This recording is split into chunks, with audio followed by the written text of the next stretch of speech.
We bless your name. We give you all the praise and we give you all the glory. We thank you for all you do for us. We thank you for our lives. We thank you for our This call family. is now being recorded.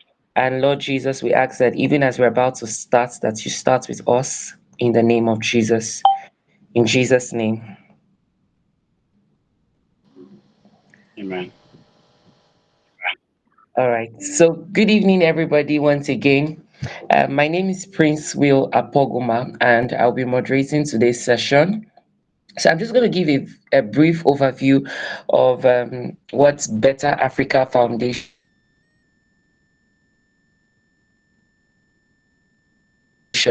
is on a mission to sustain opportunities in fields relating to health, education, entrepreneurship, and technology. So last week we had a session with Mr. Kwabena Adakwa, and he spoke about from consumers to creators, and it was an amazing session indeed because I was yeah, I got a lot of value in it. So today is not an exception because we have in the house our very own founder, in the person of Mr. Duke Peter. Can we give him a round of applause? Let's show our excitement through the emojis. Yes, thank you, David. Thank you, thank you, thank you. So we have in the house Mr. Duke Peter is the founder of Better Africa Foundation. And today he'll be taking us on transitioning into tech. I know many of us are, this is a tech-driven world, and many of us are asking questions as to how we need to, um, as to how we need to um you know go about the tech and all of that. So he would be helping us today this evening on how giving us roadmap for how we can transition into tech. So I would urge each and everyone to pay attention to this session because I myself I want to learn, and I know the value will be dished out. So with a good God bless you, let's welcome Mr. Duke Peter. Let's show our excitement through the emojis. Thank you, thank you, thank you, Mr. Duke.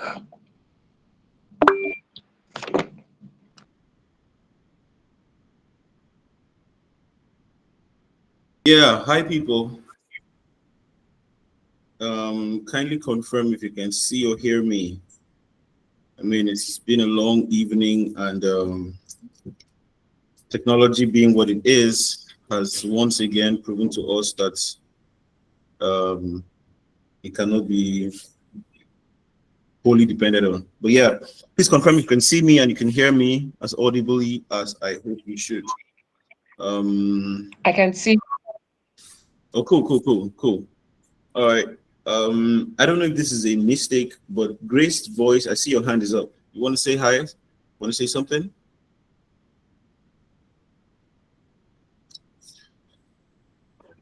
You have your hand up, Grace voice. Okay, probably.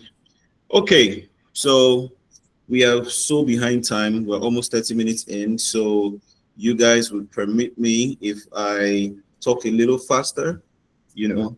Um, I'll be trying to do so many things at a time, right? And as you all know, our subject today is transitioning into tech, right? Oftentimes, when the subject tech or when the word tech is brought to the fore, we always misconstrue it to mean something really, really difficult or something really, really out of this world, you know. But for everything that is worth, right, tech just simply means technology, right? And if you understand the origin of technology, you realize that technology is part of our human experience, right? Technology is not some fancy tool, guided by algorithms and yada yada. No, technology is a part of our experience. Technology is a way of life. It's a way of getting things done easier and better, right? So let's go back to the village. Let's go back to premodal times, you know, where you come out of your house or our grandparents came out of their houses, and then they saw a ripe fruit, on a tree, call it a mango fruit, for example, and it was ripe, and they thought to themselves, so how do I get this fruit from this tree, right? How do I satisfy my cravings? The fruit is so high up there, I'm down below, so how do I get this thing that I so eagerly crave, not being able to climb the tree, or being insufficient in stature. Maybe I'm not tall enough to reach where the fruit is, right? And they devised a means, which was to use stones, right? Or some picked up sticks and then aimed, and eventually they got the fruits that they were looking for. Now, the utility, right, of a stone or a stick, right, to get a desired result seemingly easier, is simply what technology is, right?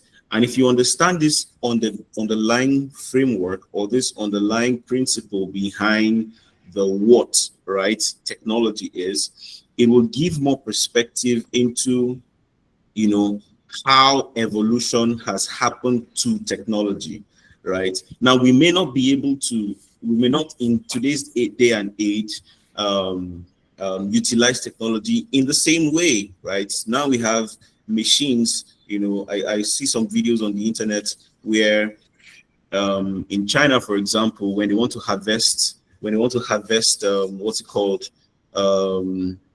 grapes or oranges, right? A particular truck drives to the side of the tree, and then an opening, something like an umbrella, right? But in reverse, right? So there's an umbrella that is now clamped to the tree, and then there is a fork that now holds the tree, the stalk of the tree, and shakes it so rigorously that all the fruits just fall into that umbrella, right?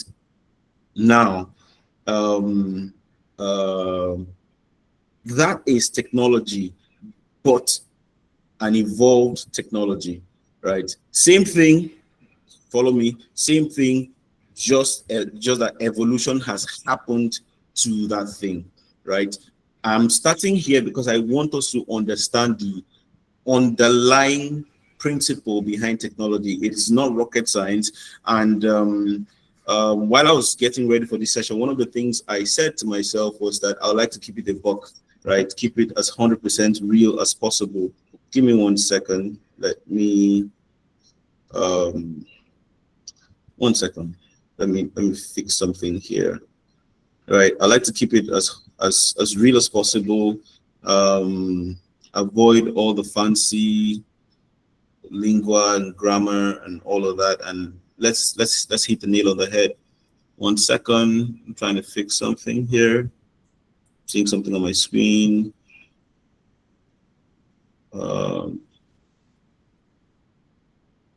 1 second still.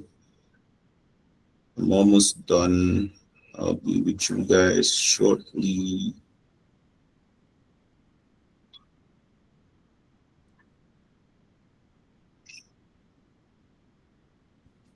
One second still. I'm almost done.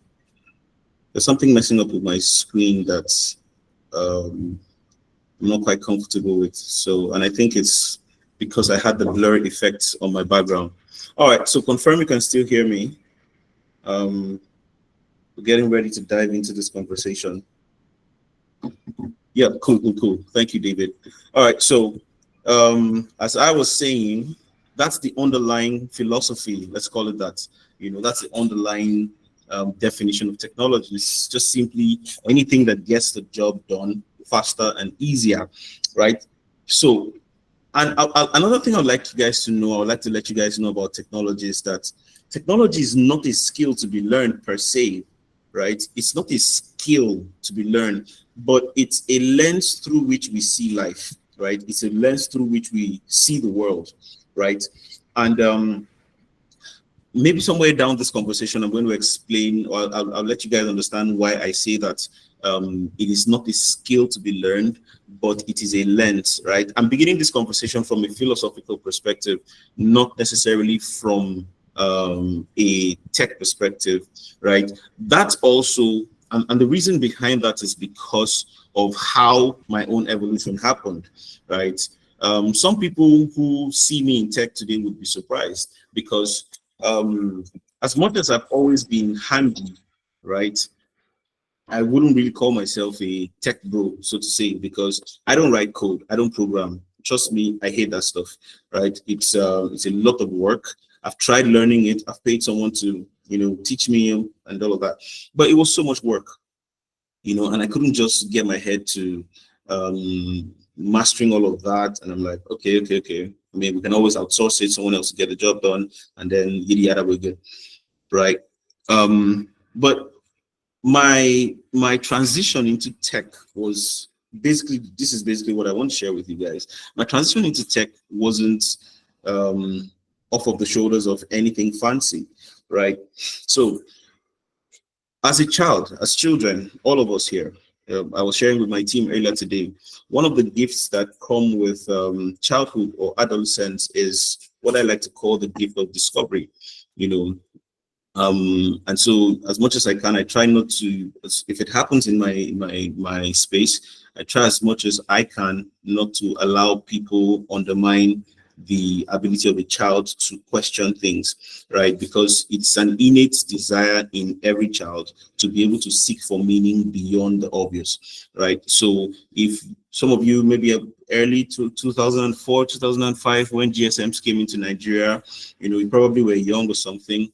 And if you had a parent or an uncle and auntie who had a phone, probably Siemens, Alcatel, Motorola, Nokia, those earlier phones or the early set of phones that came, And by the way, did any of you use those phones? I did. This is how we know. We just indirectly check some people's age. If you know Alcatel, I'm afraid of you. If you know the name Alcatel or Motorola, Motorola was out of the market, for a long time. But anyways, whenever you were privileged to be in possession of that phone, one of the things that I can almost assume that every child did was to experiment, right? You would play around. I mean, because it didn't have fancy games, not like the phones we have now, but then you want to see what's happening in settings. You want to see what's happening in games. You want to see what's happening in contact. You're basically just playing around. I remember the first time I saw the word Bluetooth and I couldn't understand what Bluetooth meant, right? That was my response to an innate desire to seek for meaning beyond the obvious, And so at the core of what technology represents, it is not a skill to be learned. It's a lens through which we must see society. It is, and that lens, right? That lens posits that you must be able to find quicker, easier, faster ways to solve problems, right? First off, you must even have a problem identification skill, right? Because it is useless saying you want to get into technology or you want to leverage technology if you do not even know how to identify a problem. You can't spot a crack in the wall. There's nothing that you can significantly say that, okay, this is a problem that I want to solve. Now, because I have spotted this, what tools can I leverage to solve these problems, right? Now, you want to be able to have critical thinking skills. You want to be able to, outsource knowledge and find, problems. Allow me to put it that way. Find problems, right? Because then you would be able to task your mind to find easier alternatives to those problems, right? And that's the overarching philosophy or the overarching idea, about technology. Okay, now, so when you hear that a person is in tech, right? What does it mean? I mean, we have given a ground rule or a ground idea of what technology means. So when you now say, "Oh, I am in tech," what does it mean? Allow me to probably make this a little bit interactive before I go on another home run. So would anybody want to have a go at it? You could probably write in the comment section, or unmute yourself and speak back to me. When you hear, oh, this person is in tech, what comes to your mind? Anybody, maybe just one person. Yeah, Christian, please go on. That the person codes, the person builds apps through coding languages. Okay, cool. It's a very fair approach, right? When you hear someone is in tech, what comes to mind is that this person is probably a programmer. This person builds or develops something. Again, I would like to challenge that line of thinking. Usually when we say that a person is in tech, before we begin to look at what area of tech, or how, I mean, we're still in the why category, the what, why, how, and all of that.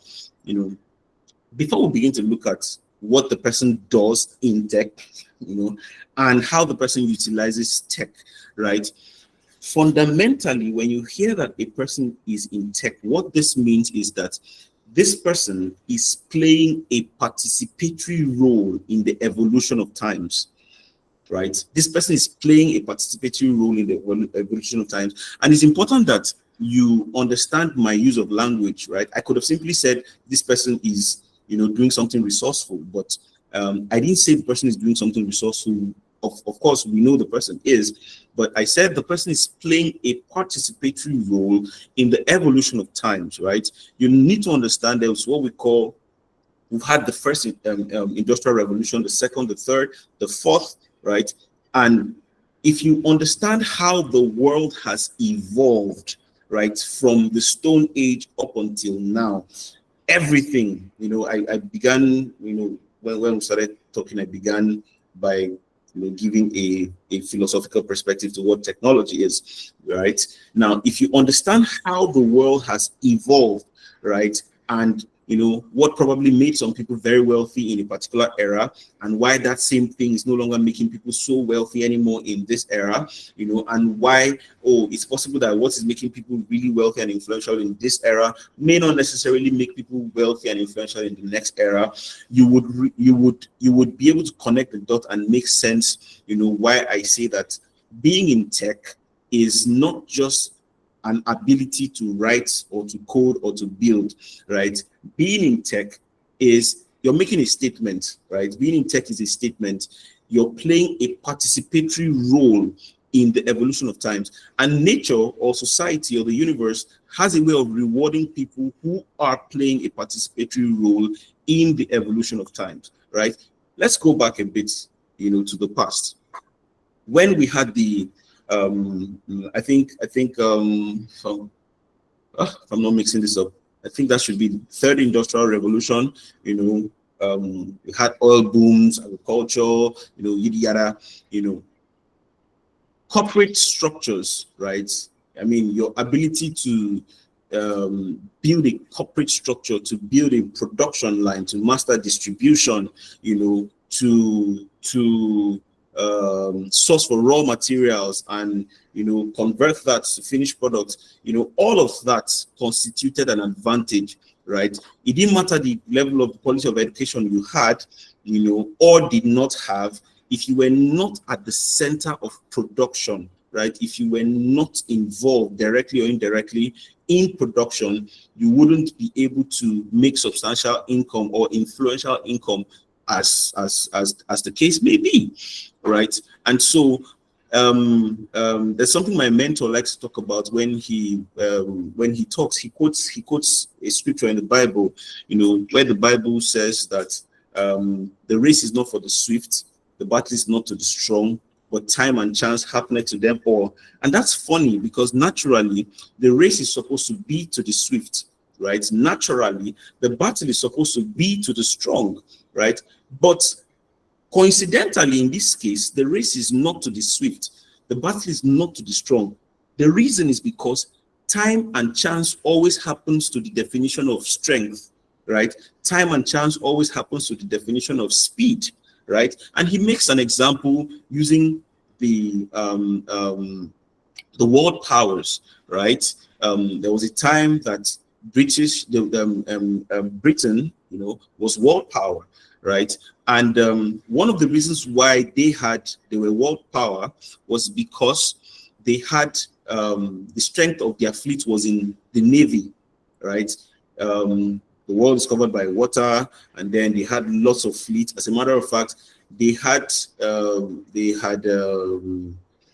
something called a two-power standard. Two-power standard. What that basically means is that they came up with a standard that says that the British fleet must be larger than the fleet of the two largest world powers combined. So let's say, for example, China, and America.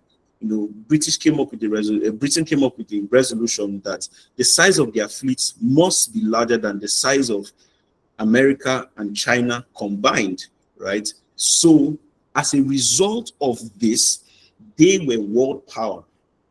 But unknown to them, shortly after, the definition of strength will change, the definition of speed will change through the introduction of airplanes, right? And airplanes were introduced by the Wright brothers, who were obviously Americans, right? And so when Americans began to develop airplanes, they now realized that they could fly over territories and drop bombs, right? Territories that would the British ships could not access because they were only limited to the water. So after a long while, the British had so many ships, right, that were now, in quote and unquote, useless, because the world had changed, the definition of speed had changed, the definition of strength had changed, right? Even in today's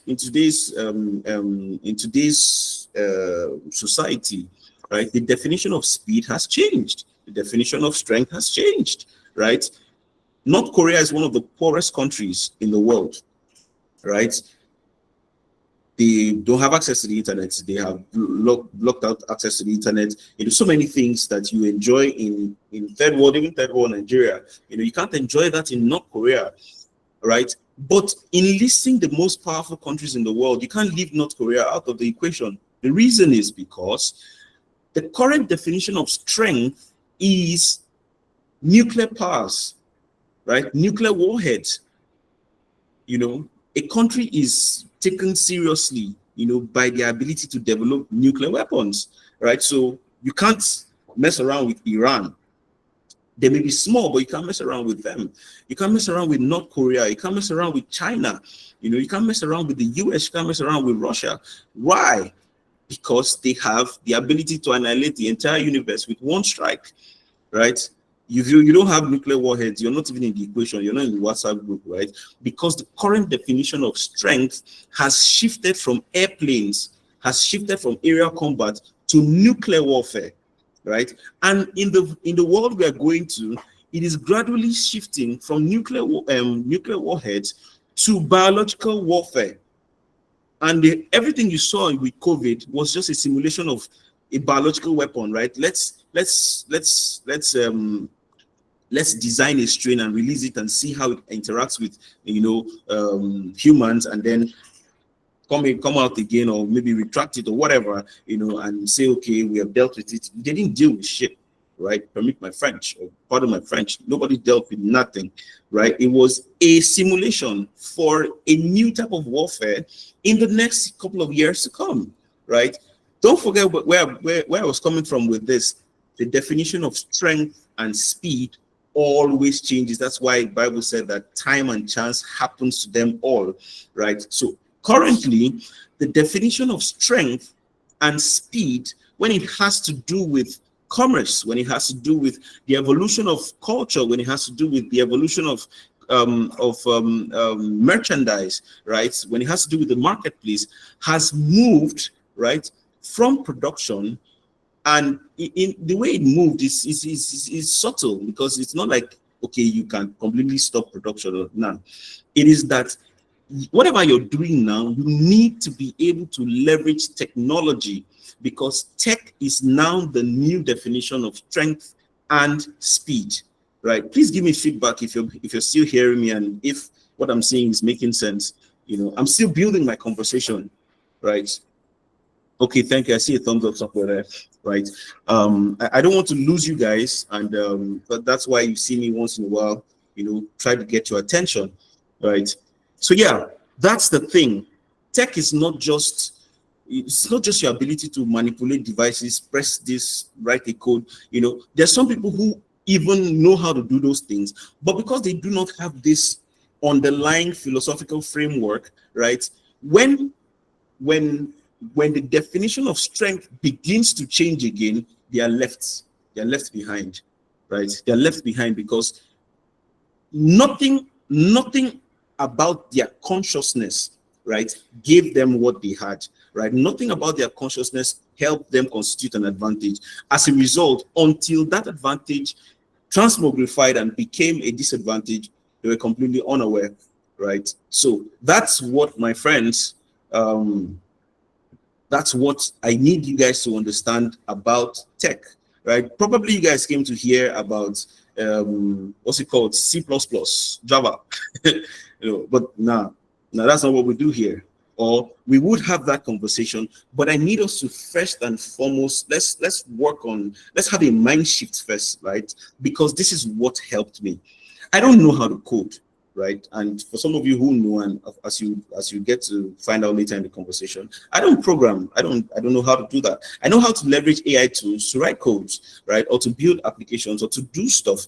And I'm very good at experimenting with tools, right, to get the job done. I don't necessarily need to get them done, right? And I also know how to outsource, to the most relevant, people to get the job done, right?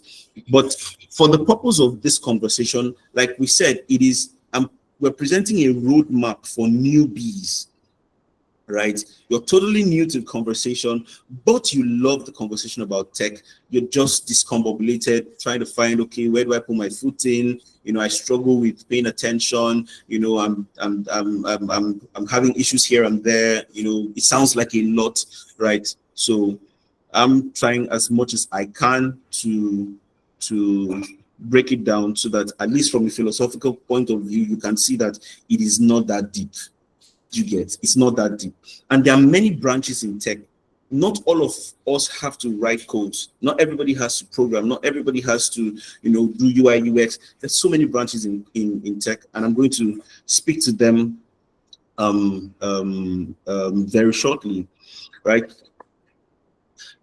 For those writing, please, if you can, write this down, that we're living through the greatest democratization of opportunities, right? We're living through the greatest democratization of opportunities in human history. Believe me, if our forefathers know the benefits that accrue to our generation, some of them would quarrel with God why they came then. They want to come now. Sometimes when I see what is happening now, I just ask myself, what's going to happen in the next 50 years? I mean, add 50 to my age, I'll be old, bro. I'll be old. And sometimes I feel like being too old is punishment. So I don't really vibe with, some prayer points. You need to live so long and 100 years. I mean, what are you doing now? The world has evolved. You probably will be very relevant in the generation of when you're 100 years. So, and again, we don't know if when you die, we don't know the body you use and go to heaven or hell. If you're going to hell, it's not easier that you go as a young person so that you still have power to withstand the heat. You not go to hell as 100 years now. First, arthritis is beating you down. Then you now have one demon somewhere. Then if you're going to heaven, is it not better to go young? Look at your Lord and personal Savior, Jesus. He went young so that he has time to run around the streets of gold, play golf, ride around the yacht, flex around. But when you're now old, these are conversations for another day. But of course, open question, if you have an answer, if you die, what body is translated? If for those of you who believe in that possibility, is it the current body or a younger one, older one? Anyways, I was saying that we are currently living through the greatest democratization of opportunity in human history. Never before in the history of time has opportunities been so accessible, right? That you can literally get anything and everything just from the push of a button. You can literally get anything and everything just because of who you know. You can literally get anything and everything just because of where you live. You can literally get anything and everything just because of the quality of information that you have access to. Believe me, it has never been cheaper. It has never been easier. We are at the pinnacle of, we're at the pinnacle of I don't know the word to call it, but and so this is to probably get us to, you know, understand this and utilize it so that you don't play softball, so that you're not falling behind, you know, when this conversation is brought to the fore, right? Like I said, these are some of the reasons why I say that there's never been a time where opportunities have been more democratized. Because number one, like I said, it's accessible from anywhere, you know, your house, from the village, in a bus, you know, you can be doing an interview while in a bus, you know. I've once been called. I was just taking a stroll in the evening, and then somebody told somebody that, oh, I was good with digital marketing, you know. And then I just received a call, random phone call. Hi, are you Duke? And I'm like, oh yeah.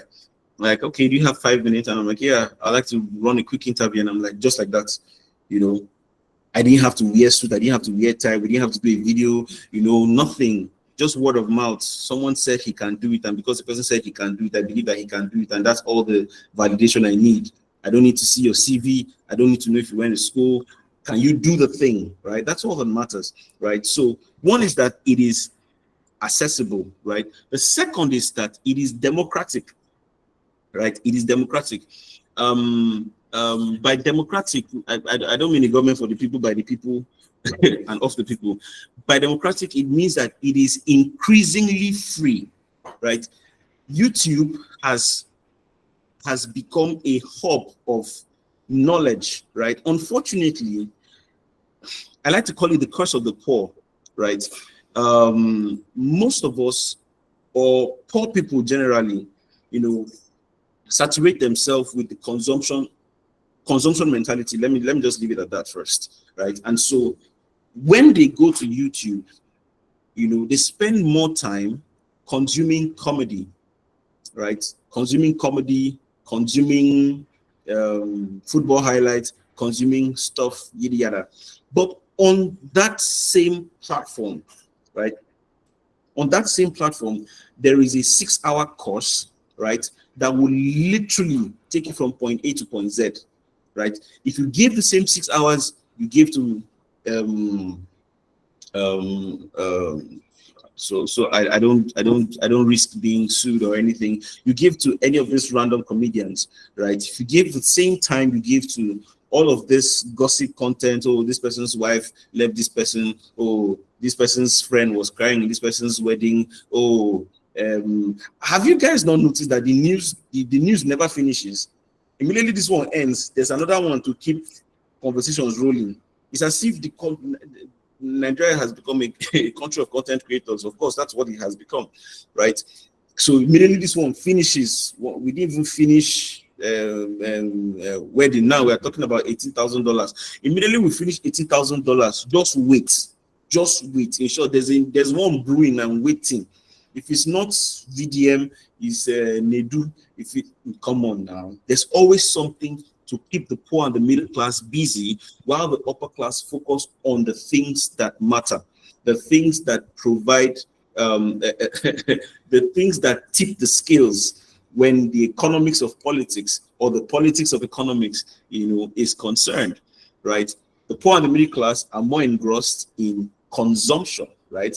So you spend your data to consume content, you know, and in the process of consuming the content, the only person who gets all the better, all the wiser, all the richer is the person who created the content, right? So you see my point, right?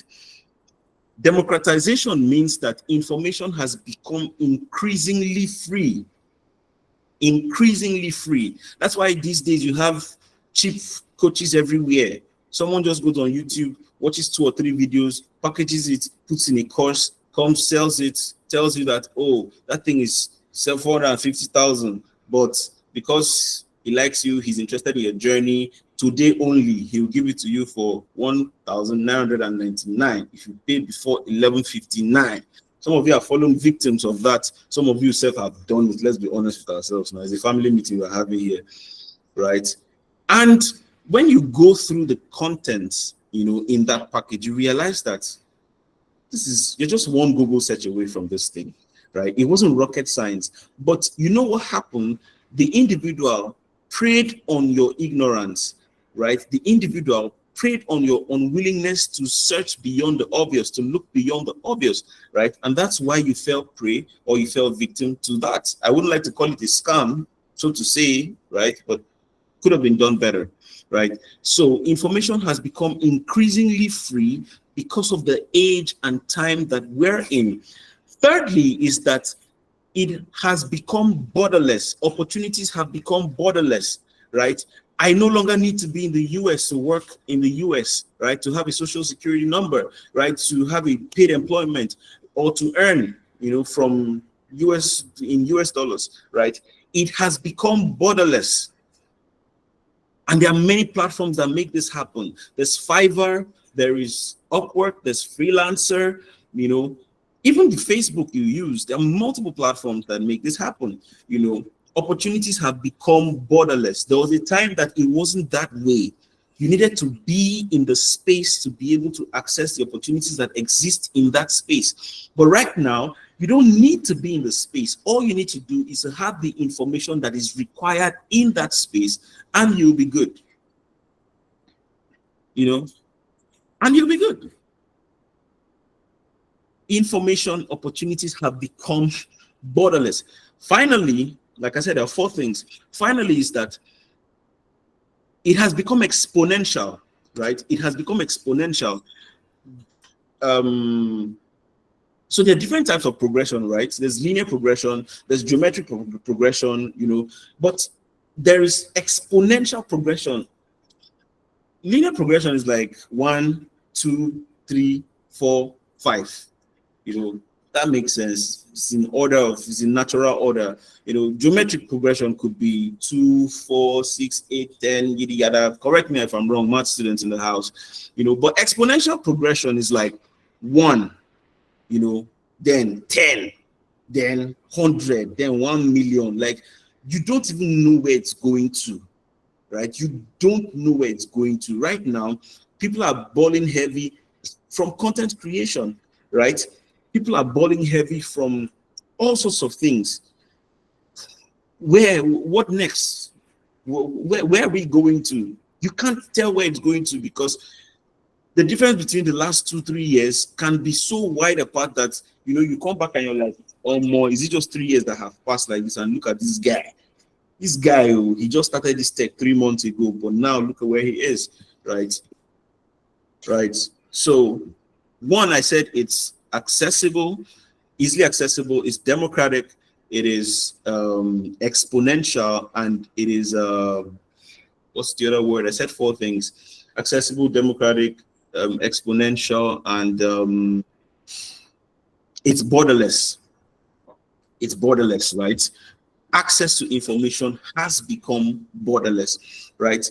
Now, the cost of non-participation, right? Please give me your ears in this here. The cost of non-participation, because sometimes we like to think in terms of absolutes: yes, no, white, black, up, down, right? And so it is believed that, if I don't, there could be. Don't forget my definition initially.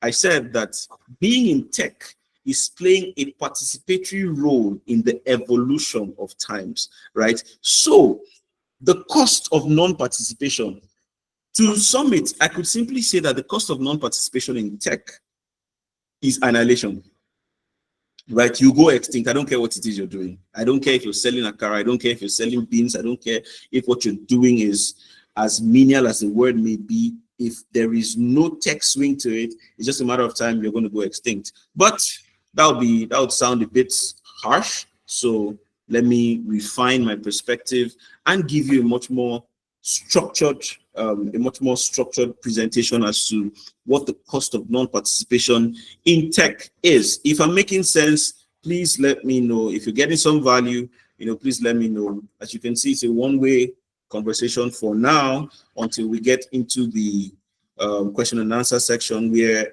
I could begin to get some feedback. But sometimes, so I just know that I've not lost you guys, and you're not probably, just leaving your screens on and then sipping juice or watching Achalogo and Ozogu, Yep.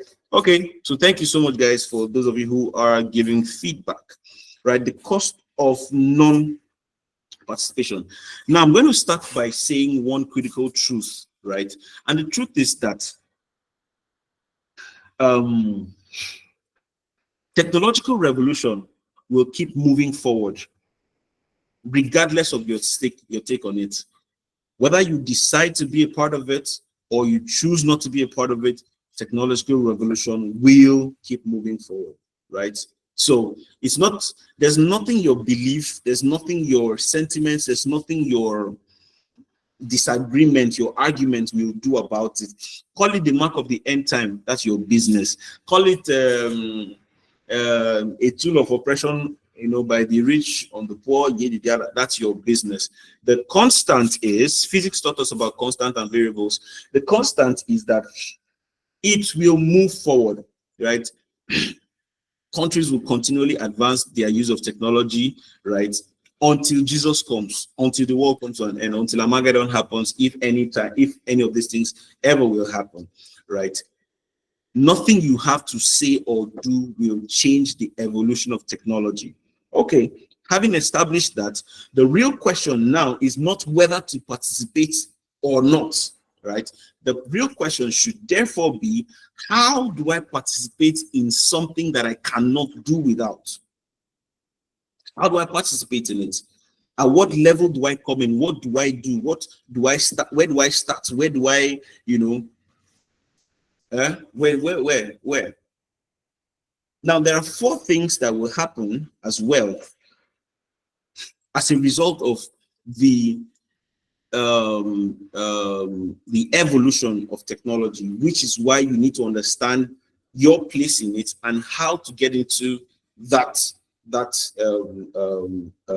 system, right?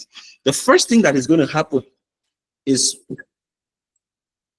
the first thing that is going to happen is that evolution of technology will impact your economics.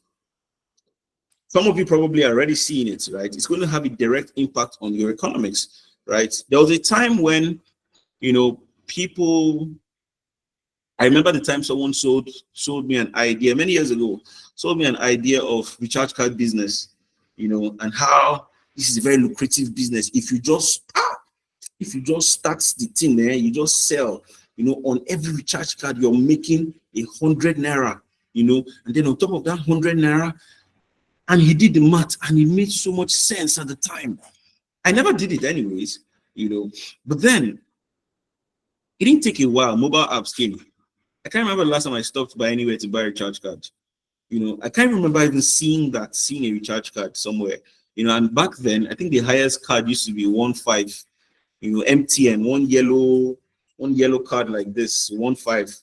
And when you buy that 1.5 card, then if it's your mother that sent you to buy it, and maybe as a guy, you're not going to buy it, and it's one girl that is selling it, and you just be like, give me MTN 1.5, they'll just feel you, because to load 1.5 meant a lot, meant a whole lot, my niggas.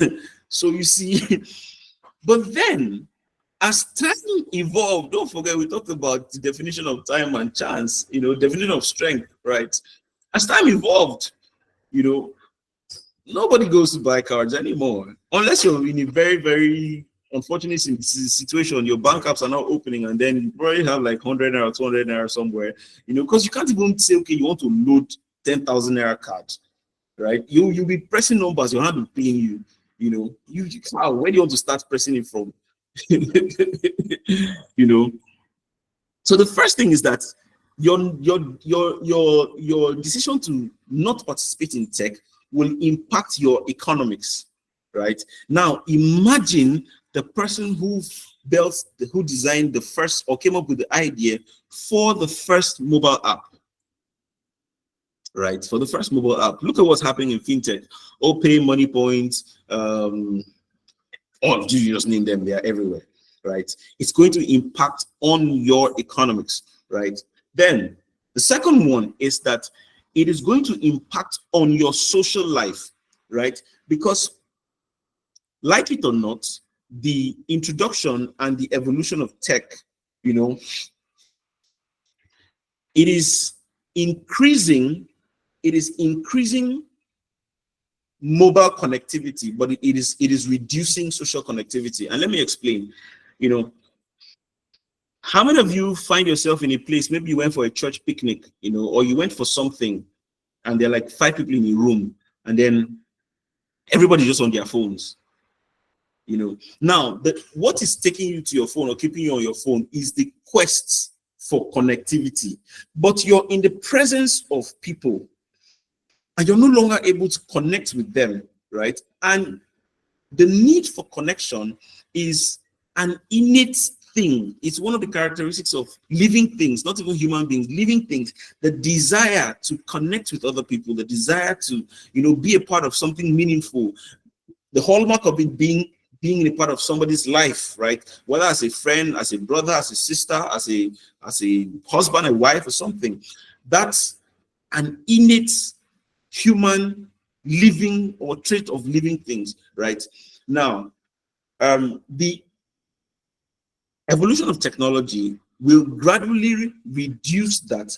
What that means is that the person you probably have in your mind as your helper, you know, you may not be able to access the person again after some time, right? Because the person now has AI agents, or the person, the business you think that you need to do now, you know, I need to do I need to be a what's that thing called again? A sole proprietor, right? You know, I need to be the one controlling my business, doing this, doing that. Other people have hired AI agents, right? And so there's now a bottleneck when it has to do with human connectivity, where you normally want to go and network before. You can't go there again to network because there's nobody there. Everybody now has real estate or virtual real estate, right? So that's the second effect that, you know, the evolution is going to affect, you know, if you decide you don't want to do nothing about it. The third one is professional, right? It's going to affect you professionally, because you're going to have decreased relevance. You're going to have decreased relevance. I mean, why should I patronize you? Why should I pay you 500,000 to spend 3 months or to spend 2 weeks building a website for me when I can just use a free AI tool and get that same website built in 10 minutes? Why? So you see, professionally, you are having decreased relevance because you are not evolving with the times, right? Why should I pay a driver to drive me around when I can just buy a Tesla, right? And a Tesla has what's it called? It's a driverless car, right? So your inability to evolve with the times and accept or embrace technology for what it is and what it represents in our day and time will affect you professionally, in the sense that you will have decreased relevance, right? You would have decreased relevance, right? Finally, it's going to affect you personally too. You know, I was going to come to that anyways. It's going to affect you personally because you're going to have limited access to tools that will improve your life, right? You're going to have limited access to tools that will improve your life. And because you have limited access to these tools, it somehow blocks you, right? It sets a barricade between you and the outer world that you're expected or you're supposed to engage in to be able to access opportunities, right? What's this thing? So I'm told that there is a way not to write CVs these days, right? the traditional way CVs I know used to be written is that at the top you have something like a profile, where you write your name, your sex, your date of birth, your phone number, your email, yada yada. Then immediately after that, you have something like a short summary or something that talks about your academic qualifications. Then I'm told that thing doesn't happen anymore. It's an old way of writing CVs. Now you need to update your, you guys know what I'm talking about. Now it would affect you on a personal level, because you will not be able to know that, oh, there's a new way that they should write CV. So you'll be taking your CV, your old CV, to multiple places and submitting them, and not knowing why they never even bother to open it and read. As soon as they just saw the presentation, they just dropped it one side, right? And you're like, it is witches from my village. It is not. It's because you decided not to evolve, right? You decided not to evolve. So real quickly, I would, there's so much to say. I mean, I really wish we started this thing on time, but once again, our sincere apologies.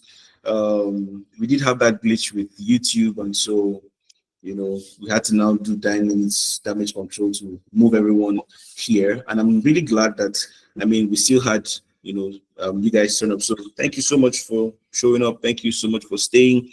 And if this is valuable to you, please share the link, to your friends, your colleagues, your WhatsApp stuff. Let's have some other people, also share in this value, right? Just give me 1 second. Let me grab a drink. I'm still with you. 1 second. Let me just get some water.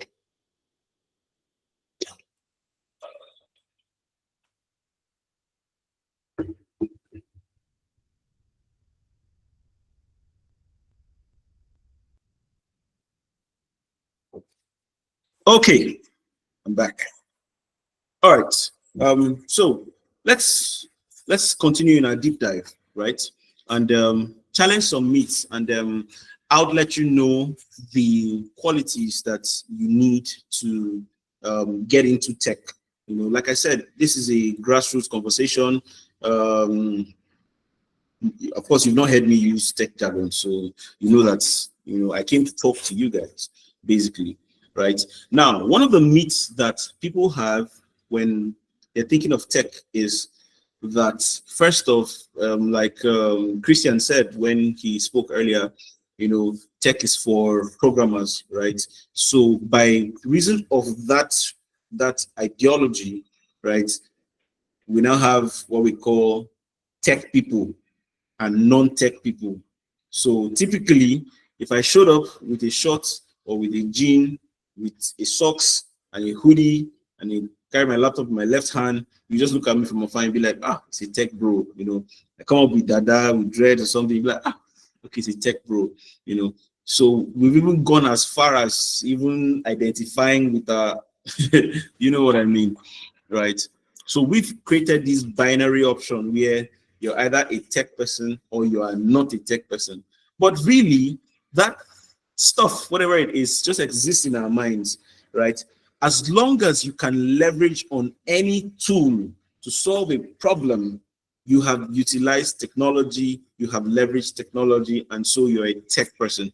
The only difference is, to what degree are you willing to take your tech journey? If you use a hoe to dig the floor, or use a shovel to dig a hole in the ground, you have leveraged or utilized technology. Just that you have said to yourself that this is the highest level of technology that you can use. That's all. So you're also a tech bro, just that your technology ends with farm tools. If you decide, I want to dry my hair and I would like to use hand dryer, or I like to just go and sit down under the sun for the sun to dry my hair, you have leveraged technology.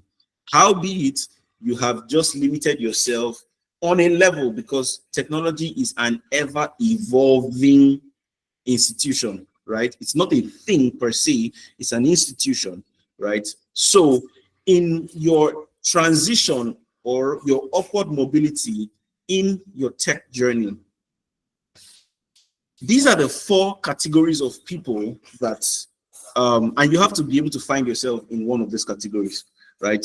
One is the visionary that sees possibilities, right? The visionary that does what? That sees possibilities. That means you're able to sit within yourself and question the obvious enough to find something beyond that black curtain, right?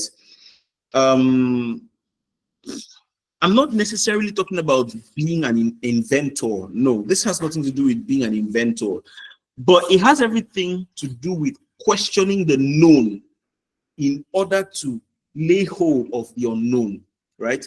The visionary that sees possibilities. So, for example, you all have heard the story of gold rush, right?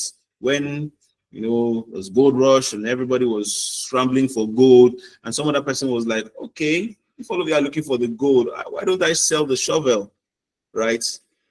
Why everybody's scrambling for gold? I mean, I can't join you guys in that rat race, but if I can create something that helps you guys access the gold you're looking for, you part with your resources to me, you give your part of your resources to me along the line, while I help you with something that helps you get your gold.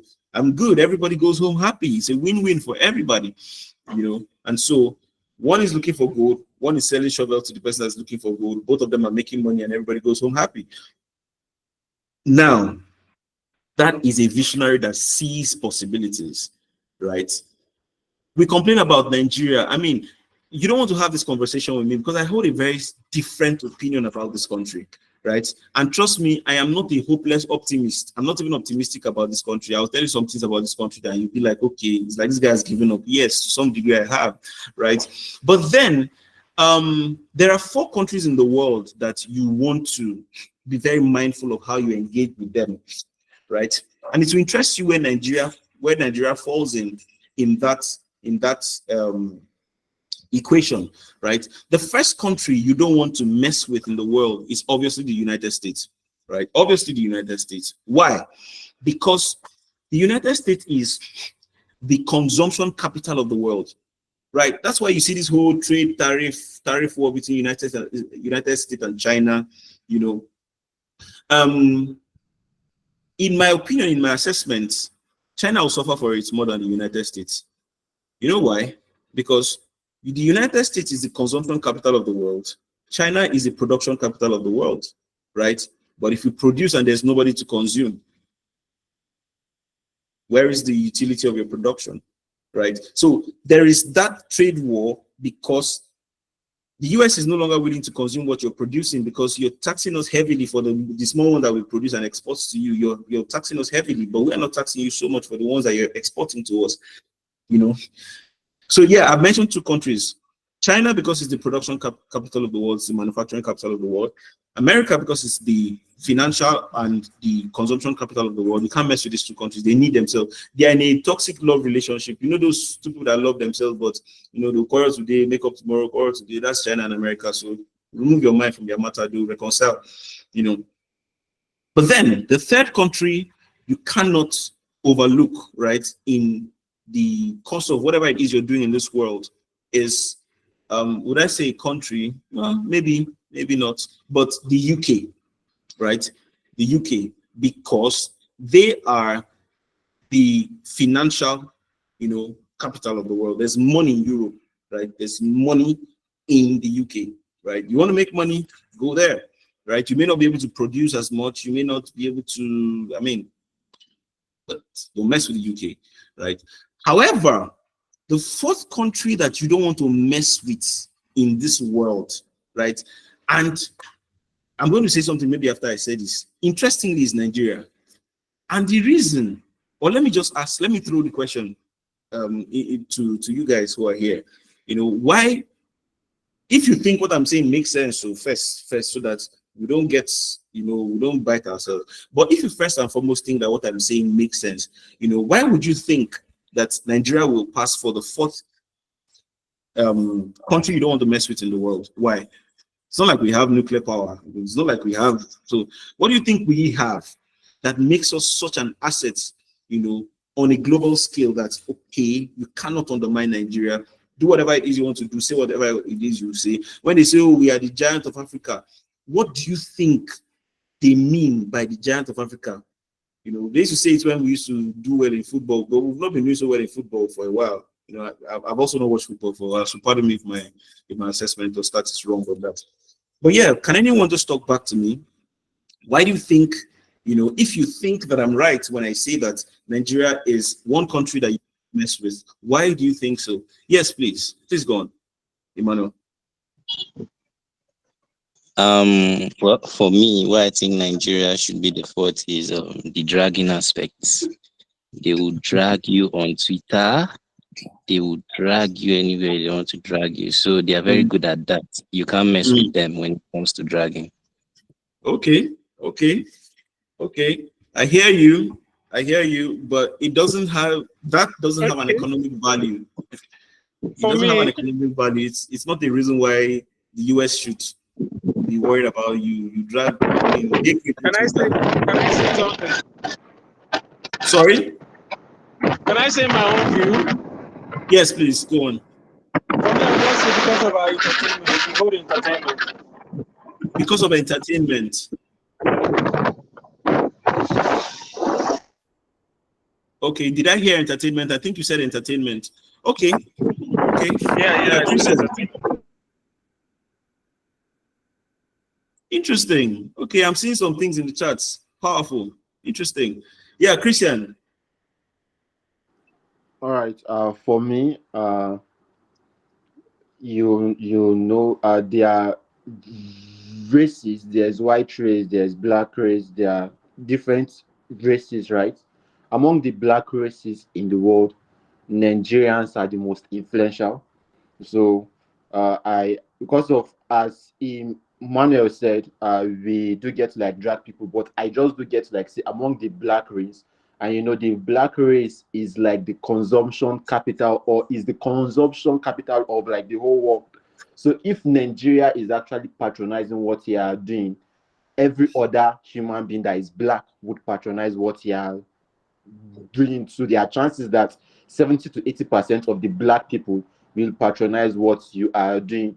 And if 70% of Nigerians say that we are not patronizing what you are doing, I'm very sure that every other black world is not going to support what you are doing. So, yeah. Okay, I see you. Let me take some comments in the chat.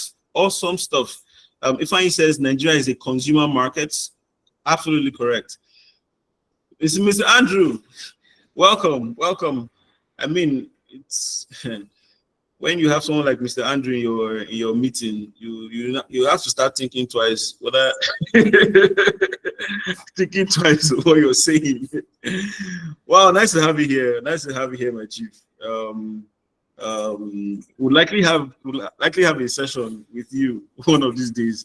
But yeah, Mr. Andrew says that the rest of the world is growing old, Nigeria is growing young, so we are the workforce of the future. 100% correct. We are the buyers of the future. 100% correct. We will lead the future of innovation and creation. And if the global south gets it right, the world will come to the brightness of our rising. Absolutely correct.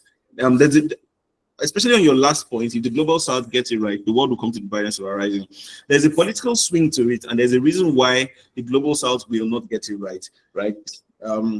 It's a very complex this thing. I wouldn't want to introduce you to this conversation, but speaking to the subject at hand, you know, why Nigeria is the fourth most important country, you know, when the issues of commerce is concerned, you know, let me put it that way so it doesn't look like, oh, we're ranking Nigeria in every single thing. It's because Nigeria is the consumption capital of Africa, not the world, right? Don't forget, the US is the consumption capital of the world, but in Africa, Nigeria has the largest buying market, right?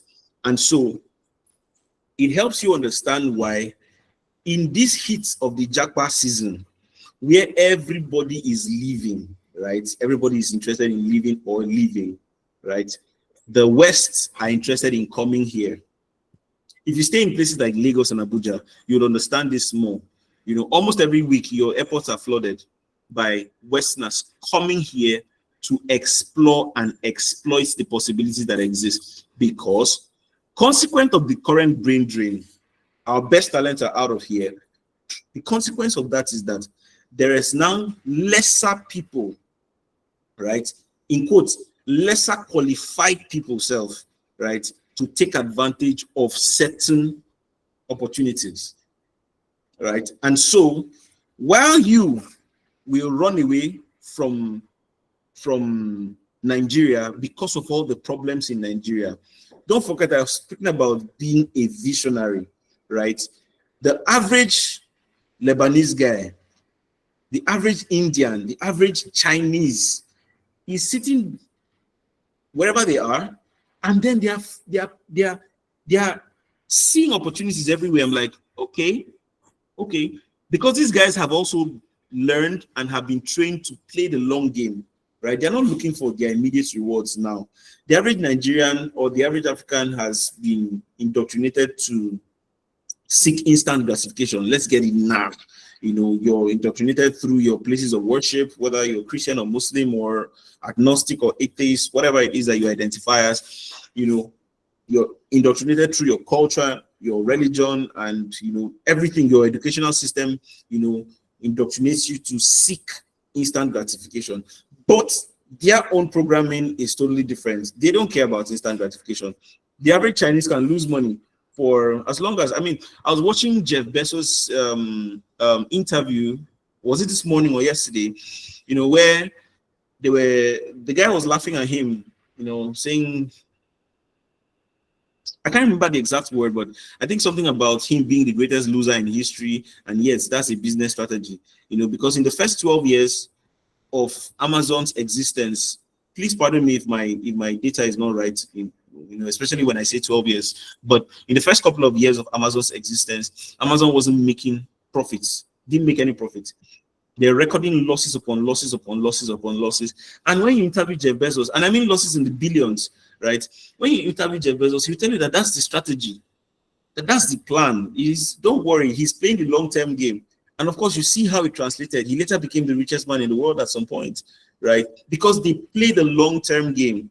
The average Nigerian doesn't care about long-term, right? That's why I said in your transition into tech, you want to be the visionary that sees possibilities. Don't just come because you think tech is access to quick money, right? Once I just get into tech, you know, I'll just start making one sharp money. That's still you appealing to your greedy side, as you have been trained because of or by virtue of your background, culture, religion, and all of that. Let's just come in as an escapist, right? Many people living this country actually live as escapists, and it's different if you're leaving to go explore opportunities. You know, it's a different ball game altogether, you know, from when you're escaping from a problem. Not the same thing, but of course, that's a story for another day, right? The second thing, or the second kind of person that the tech industry seeks, right? You have to be able to tell yourself, am I the first, am I the second, am I the third, am I the fourth, right? Is the communicator who can explain away complex ideas, right? Is the communicator who can explain away complex ideas. And I can tell you on good authority that this was my strength. This was my advantage. This is how I transitioned into tech. Till date, I don't know how to write a line of code, right? But one thing I know how to do, I know how to deconstruct complex ideologies, right? And so back then, I'll try to read up stuff, you know, try to make sense out of it. And then as time and chance would happen, I'll get myself in circles where there are tech conversations going on, and you guys are talking about nodes, you're talking about blockchain, you're talking about, you know, and it's overwhelming. I didn't even understand what you guys are saying. I didn't even understand the last one. You've added another one. I'm still trying to make sense out of this one. You've added another one, you know. And what I simply did was research on these things that you guys were talking about, and then try to deconstruct it and make sense out of it in a way that I can communicate it to other people without sounding overly verbose, without sounding overly complicated, without having to use complex jargons. right?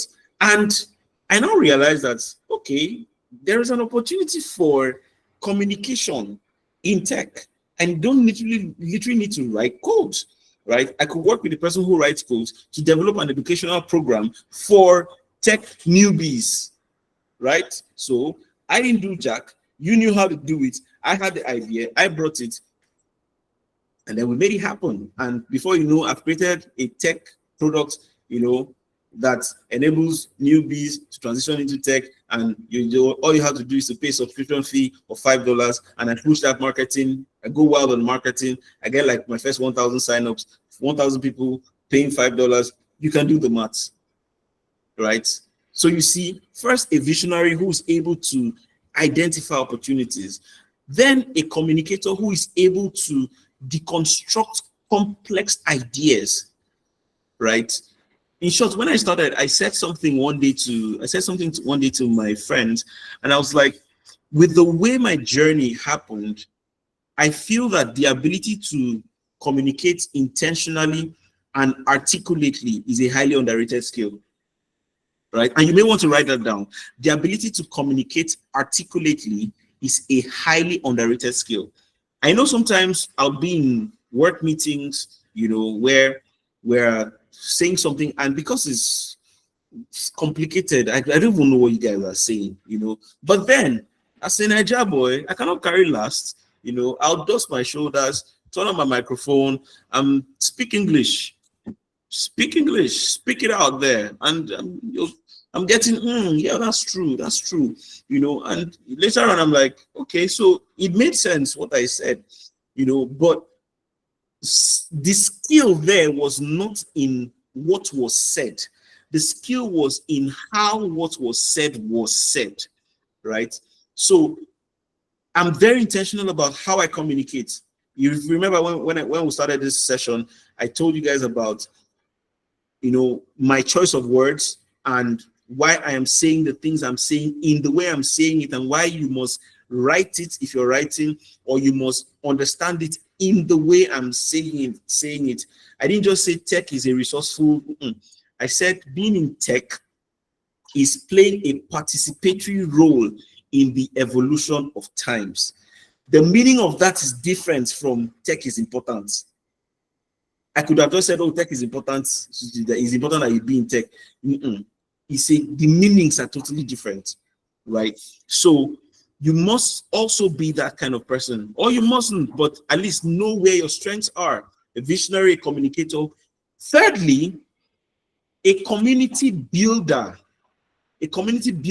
who can connect people. That's a resourceful, what's it called? A resourceful position to have in tech. And you're going to understand how resourceful it is when I share with you what I call the tech pyramid, right? Now, basically my idea, my own postulation, I view life like a pyramid, right? However, irrespective of the industry or the sector, I view life like a pyramid, and the thing about the pyramid is it's like a triangle, right? The bottom is always the base, and so that's the biggest part of the bottom. By implication, that's going to be the most crowded part of the pyramid, right? Now, in a tech pyramid, at the bottom, right, you would find the class of people I call users. They are tech users. That is you and me, who uses technology for our day-to-day lives. Whether it is for bookkeeping or for accounting or fintech or yada yada, it not concern me. Users, very crowded. 90% of people, 95% of people, that's where they belong. But then if you go a little bit above that pyramid, right, you'll find those that I call tech operators. Sorry, the word left my head for a minute. Tech operators, right? These are the people who create the platforms that the users use, right? And by virtue of their position above on this pyramid, they earn more than the users because they are above. They created the service that the user is using. So as you use my service to make money, because I created it, I'll make more money, than you. However, above the creators or above the operators, the tech operators, right, is another category. It's a very salient category, right? Above them, by implication, because they are above them, they are more resourceful, they make more money, but they're hardly ever talked about. And these guys are called tech facilitators, right? Now, the thing about users is that users oftentimes do not know how to create what they are using. It is a similar thing with the facilitators, right? Facilitators may not necessarily know how to build. They may not necessarily know how to code. They may not necessarily know jack about tech, right? But they operate a B2C model, right? Somewhat what you have in Airbnb and Uber, right? So what Uber does not own one vehicle, right? What they do instead is that they connect owners of vehicles to those who need vehicles for transportation purposes. And they stay at the middle, they're the middleman, they collect the commission from you for, carrying the passenger around and all that. You understand the Uber model, boats, InDrive, and all of that. They don't own the vehicles. They just establish or they facilitate the connection between those who own the vehicles and those who need the vehicles, right? And in between, they make a lot more money than people who are just there, doing all sorts of stuff. Now, that model, right, is a very powerful model that places them above owners of technology on the tech pyramid, right? Now, example of a facilitator, funnily, are NGOs. You see what NGOs do, or people who seek for grants and then get funding in the millions. I literally mean millions of dollars just to facilitate a training or to facilitate a hackathon or to facilitate a conference to make people aware of technology, right? It could simply be someone exposing a government. Oh, look, Nigeria has been falling behind in our voting system. We use 7 days to count votes. We use 2 million years to now correct the votes and yada yada. How about we create an AI model that can simulate votes, that can do this, do that, and so once we count the votes, automatically it shows. So we don't. Once we vote in the morning, we'll see the answer, the result of that vote that morning, because we're leveraging technology. Now, the person who is facilitating that conversation and the person who created the AI model will make similar amount of money, if not even more, because the argument is that you would not have had the opportunity to sell that product if I did not facilitate it. And facilitation does not require a tech skill. Facilitation requires a marketing skill. It requires a distribution know-how. It requires a connection. It requires networking.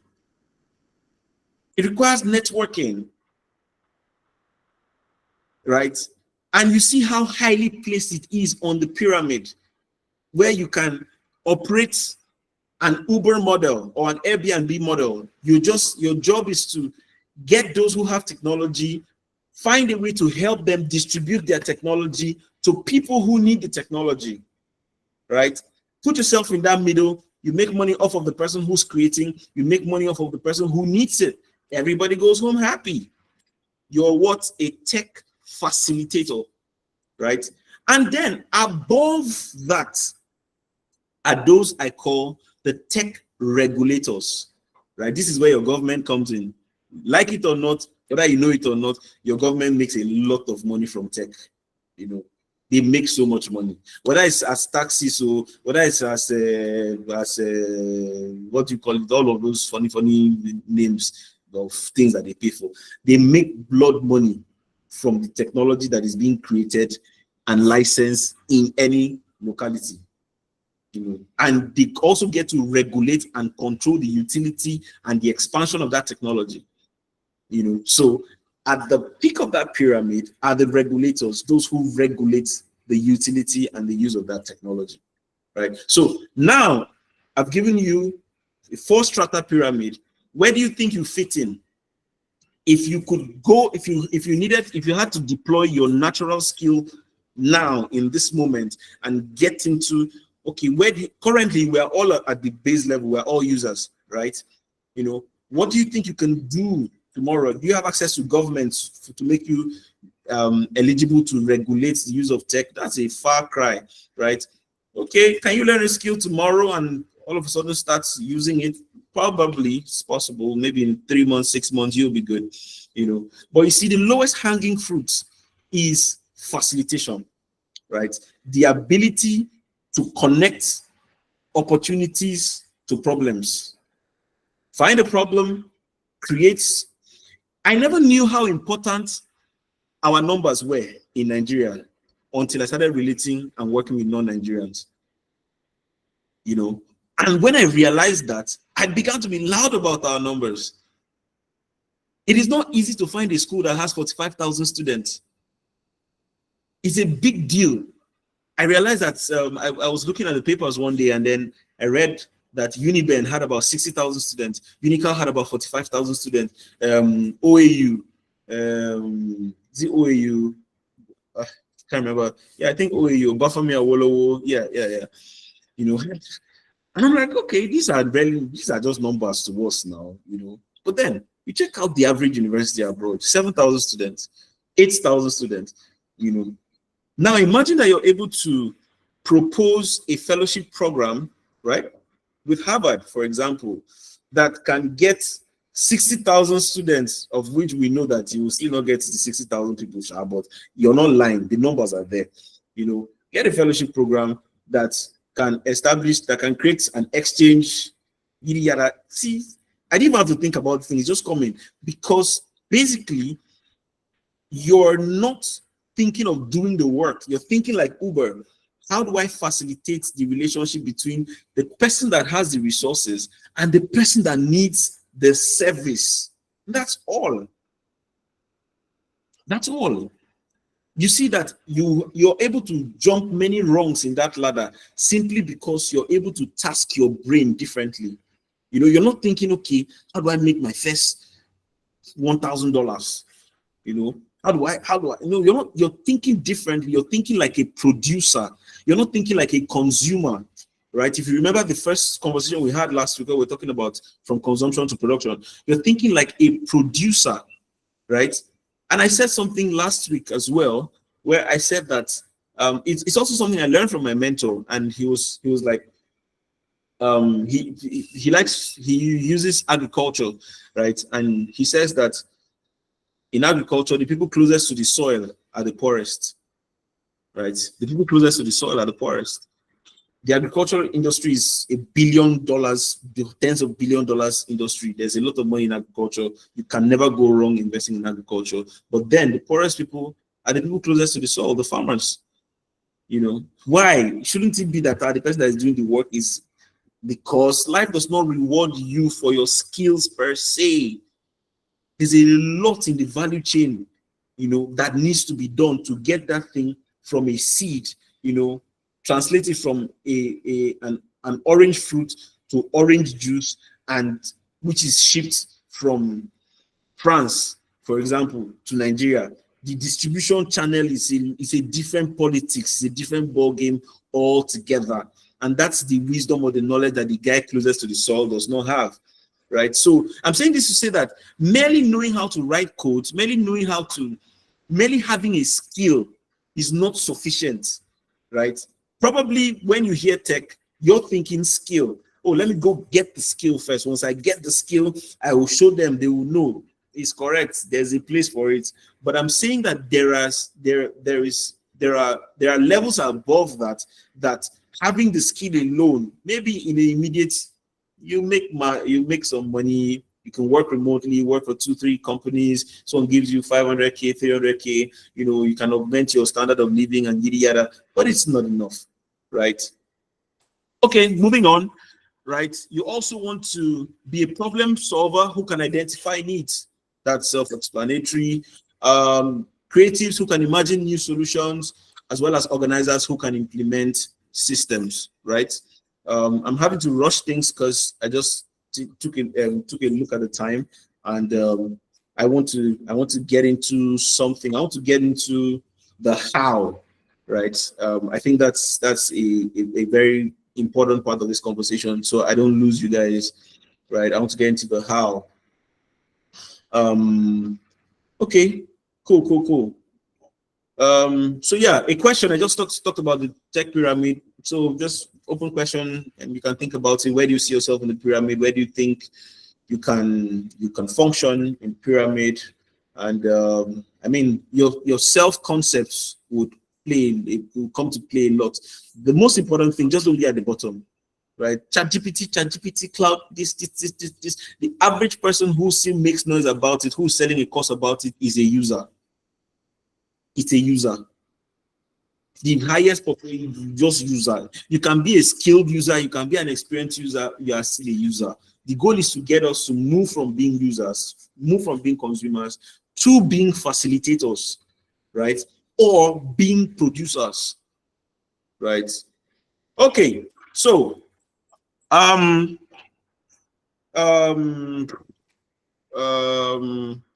let's go to the how now, right? Where should a newbie begin? I mean, from what I've said, I want to believe that you already can tell where you should begin, but let's distill it a little bit more. So, for those writing or those who are getting some value for this, it could make more sense. I wish we were having this conversation on our previous link, because there we're going to be streaming from our YouTube, and we really wanted you guys. I mean, there's been 20 people on this call, amazing number, and it has been stable. So this communicates to me that you're getting value. I'm not speaking gibberish. This is valuable, right? So thank you so much, guys. This means something to us. It took a lot of work putting this together, and we're glad that it is translating to the value we expected it to, right? Just do us one little favor more. Emmanuel, Christian, please put our links in the chats. Our YouTube channel, please just give us a follow on YouTube or subscribe to our YouTube channel. So much more we're going to be doing in the coming days. And of course, this is an 8-week webinar. This is week 2. We have 6 more weeks to go. In the next 6 weeks, 2 weeks we'll be talking about health. 2 weeks we'll be talking about education. 2 weeks we'll be talking about entrepreneurship, right?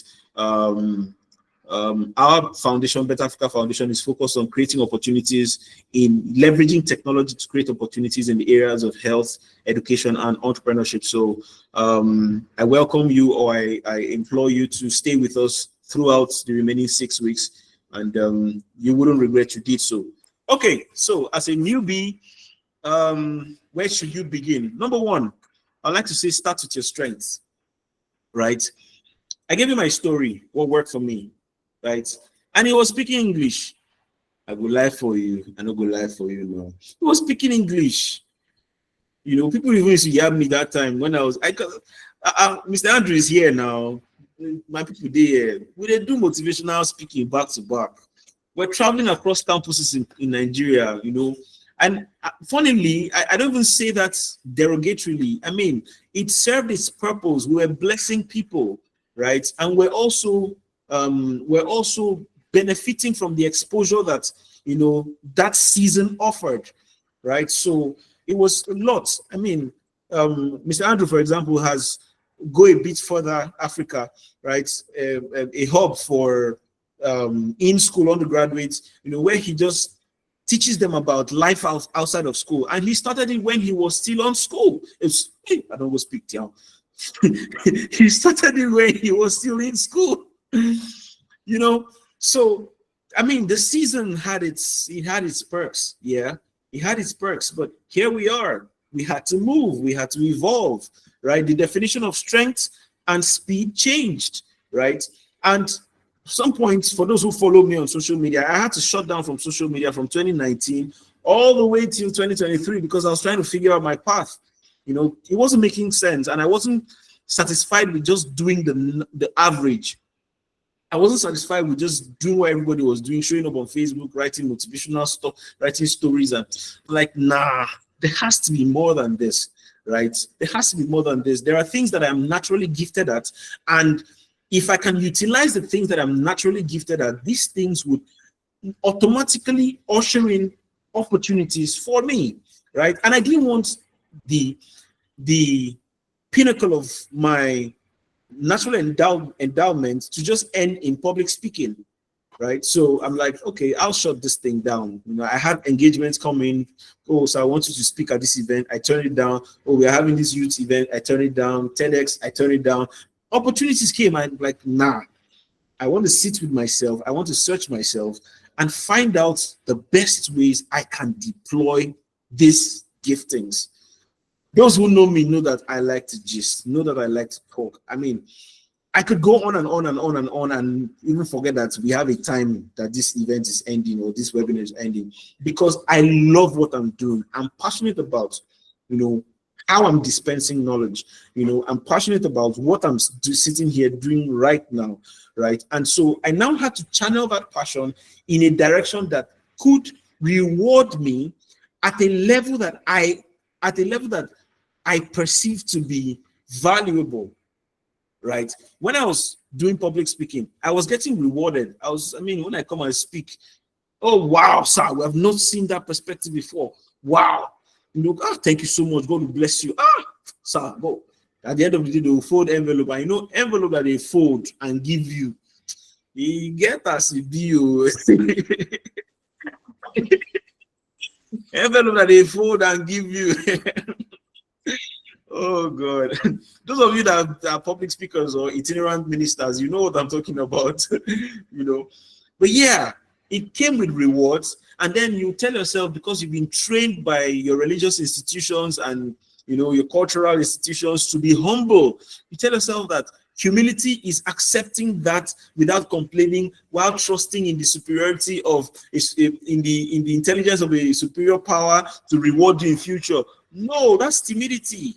That's not humility. You're changing yourself.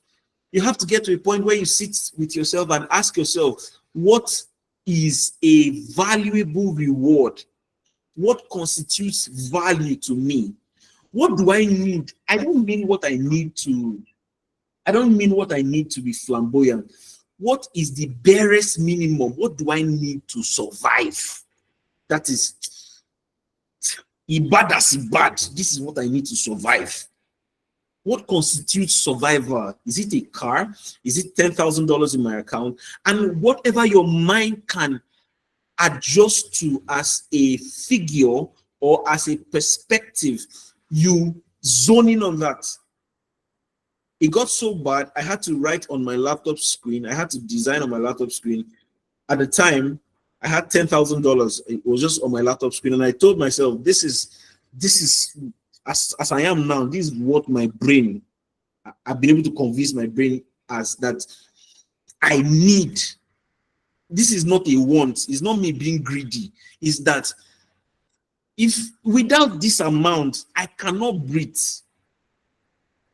Do you get? I had to sit with myself and ask, okay, it's not a lot of money, but then, you know, it was on my wallpaper, it was on my laptop screen, and I intentionally did that so that each time I open my laptop, the first thing I see reminds me that, okay, you're not there yet, you have work to do, right? I did that. Later on, I and my friends, you know, we had this accountability group where 4 of us, where we just challenge ourselves, you know, and we just inspire ourselves. Okay, you're doing this, okay. And we're like, okay, let's set new financial goals. And then one of my friends just said, oh, her goal is to make $10 million. And I'm like, you say what? You say what? Your goal is to do what? Did you make a mistake? Did you mistakenly say 10 million naira? You wanted to say 10 million naira? So like, no, it's not a mistake. $10 million. You know, then I called the rest of my friends. I'm like, okay, come. It's going to be an anomaly that The Bible says that, you should not be unequally yoked. The perspective is match oxen of the same strength and the same height, let them plow the field together. It would be wrong that we have a friend in our circle who's quoting her goals in US dollars while we are in the same circle and we're putting our goals in US in Naira. Now, when you equate our goal with hers, no matter how high it is, it doesn't even compare, right? Why not do the barest minimum we can, but in the same currency? And at the time, funnily, to shock some of you, at the time, my goal, I wasn't even ambitious. My goal was just to make $1 million. I just wanted to make $1 million. And I'm like, but my friend wants to make $10 million. And I'm like, okay, whatever this thing is, I'm game, I'm down for it. And immediately I switched my $1 million Naira to $1 million. Now I haven't made the money, so you guys don't come for me, and nobody thinks, okay, this is boy, okay, that's why it's BBS like that. We're not there yet, but we are getting there. The point is, when I was able to move my goals from $1 million Naira to $1 million, same non-figure, just the currency in front changed.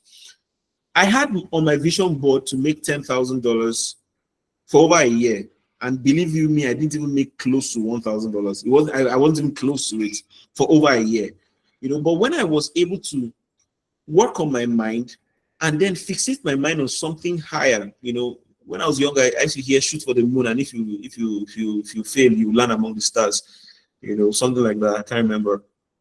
But when I was able to shift my focus and begin to look for ways and ideas that could, I wasn't thinking small again. I'm like, okay, when you say you're looking for $1 million Naira or $1 million, what are the kind of thoughts you need to think? Where are the kind of places you need to go? What kind of initiatives, what kind of conversations do you need to have to be able to get this? These are not things you pick by the roadside, and that pruned my perspective, pruned my outlook, pruned everything, right? It will shock you that in a short period of time, I think maybe about 3 months or 4 months, I had done over $10,000, right? Don't forget, it was on my vision board to make $10,000 for over a year, and I didn't even make 1,000.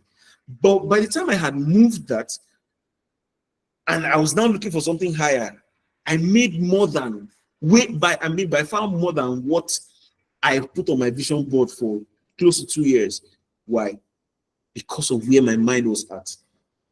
So my charge is really, it's nice to transition to tech. And of course, we're laying the blueprints for it, and we're almost finishing this conversation. But then you need to have a superior picture. You need to have an end goal. What do I want to get from this thing? How do I want this thing to reward me? Do I want it to reward me as a pauper, where I just come, one company paid me $350,000 and I'm good? Or do I want to be rewarded as a prince? Because the two of them, they will function in the same economy, they can do the same things, but how they will be rewarded, totally different. Do I want to be rewarded as a pauper? And what is the meaning of reward? What is the meaning of reward? That way you can turn down some things and it's not pride. You can turn down some things. Someone can call you and say, oh, I want you to come speak at an event. And you're like, okay, so what's your plan for me? Actually, our plan is that we'll get you a comfortable seat in God is good. And you're like, nah, thank you, I'll pass. And in your heart, you're not even feeling guilty. You're not feeling like, what if I can manage God is good now? Is it comfortable? Because you have elevated in your thinking to a point where you see yourself as valuable.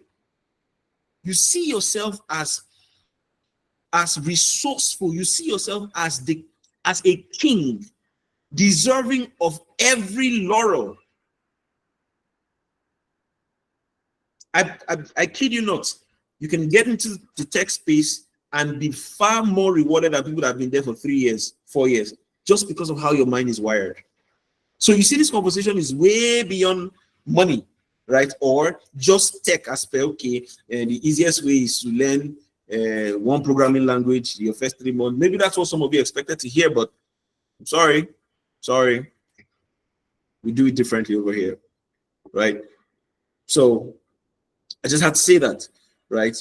As a newbie, where should you begin? Zone in on your strength, right? And I'm going to give you just a few pointers, right? For example, if you're a people person, communities will come easy for you. Believe me, tech ecosystems are looking for community builders. I'm not talking about community managers, I mean community builders. Because everything thrives in communities. The largest churches in the world, research has proven that the success behind, or the secret to the success of the largest churches in the world is what we call cell groups. It's not the mega programs that they do and bring 7 billion people to come and preach across 7 days. No, the secret to their numbers is cell groups. When Facebook discovered this, Facebook now introduced what you used to have then called communities, Facebook communities, to get people to be bonded either by an ideology, by purpose, or by difference. Something has to just bring people, because it's an innate desire, for people to want to be a part of something. So if you're naturally a people person, you may not want to sweat yourself or kill yourself with writing lines of code. Think about it. How can I deploy my abilities as a natural born people person in community building?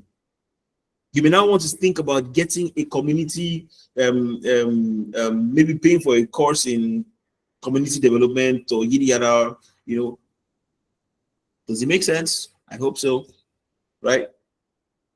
You could think of products, you could think of marketing, because you are a people person, right? Now imagine you love visuals, you are an artistic person, and you're thinking, oh, I'm an artistic person, how do I transition into tech? There's UI UX.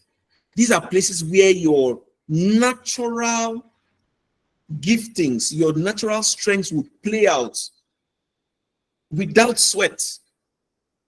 You don't have to speak English like me. I'm an artistic person, but I don't have the time to sit down. It comes to my head and I describe it to the people who can build or who can do it, and it works for me, right? But if you love to play around tools, by all means, you're an artistic person. Don't kill yourself doing everything. You can design. You can create content. You can, just play around your area of strength. You like writing. I never knew that there was something called technical writing. Just the same way you do your normal writing, right? There's something called technical writing, and it pays well. It pays well. You can write, you can check it up. How to be a technical writer. Go on YouTube if you don't have money. Give yourself some time. How to be a technical writer. What does technical writing entail?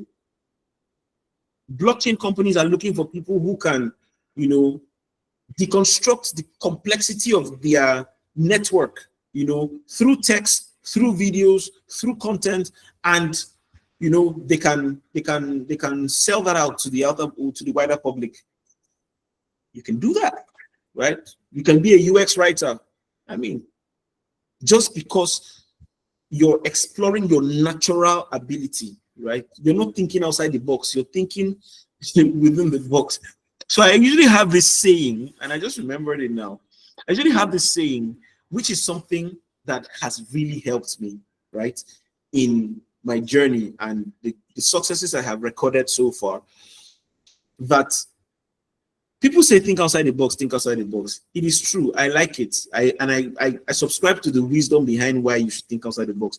But then, having thought outside the box for so long, and everybody's thinking outside the box, the implication is that the box is empty, because everybody is outside thinking outside the box. Why don't I just get back into the box and then think inside the box? Believe me, see, this thing, as mild as it sounds, has occasioned many breakthroughs for me, especially in tech. Because everyone who comes into tech is looking for some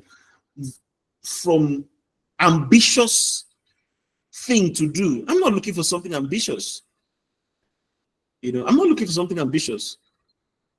We're talking, and I'm hearing you talk about LLMs. I know you need to use all of those lingua, so that you sound deep. I don't care.